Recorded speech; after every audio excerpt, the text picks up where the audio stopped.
BRS party ఎట్లా ఉంది? మంచి స్పీడ్ ఉంది. ప్రజలే బ్రహ్మరథం పడుతున్నారు బీఆర్ఎస్ పార్టీకి గ్రౌండ్ లెవెల్లో. కాంగ్రెస్ పార్టీ అన్ని విధాలుగా ఫెయిల్ అయింది, ప్రజలను మోసం చేసింది. అయితే ఇది కేవలం బీఆర్ఎస్ వాళ్ళ మాటనే. ఈ రోజు కేసీఆర్ ఆయన కుమారుడు లేడు కాబట్టి ఇదంతా బీఆర్ఎస్ పార్టీ నేతలు సృష్టిస్తున్నటువంటి సృష్టి.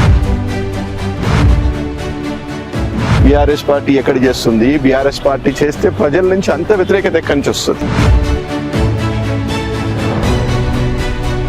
ప్రజల్లో అధికార పార్టీ మీద పూర్తి వ్యతిరేకత ఉంది.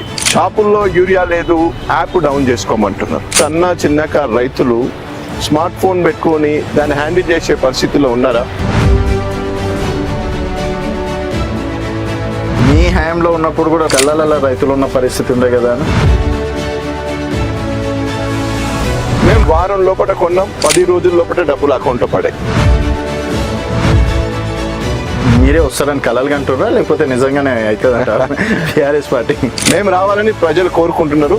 తప్పకుండా మా నాయకుడు మళ్ళీ ముఖ్యమంత్రి అవుతాడు.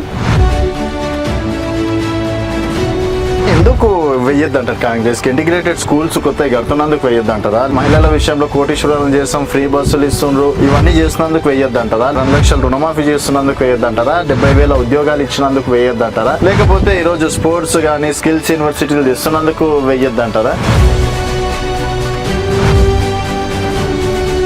స్కిల్ డెవలప్మెంట్ స్కూల్స్ ఇవన్నీ ఆచరణ ఎక్కడ కాలేదు. ఏదో ఊకదప్పుడు ఉపన్యాసాలు లెక్క అక్కడిక్కడ మాట్లాడుతున్నారు కానీ గ్రౌండ్ లో ఇప్పటివరకు ఏది రియాలిటీ లేదు. దాదాపు 2.5 సంవత్సరాలకు దగ్గరికి వచ్చేసింది, అయిపోయింది.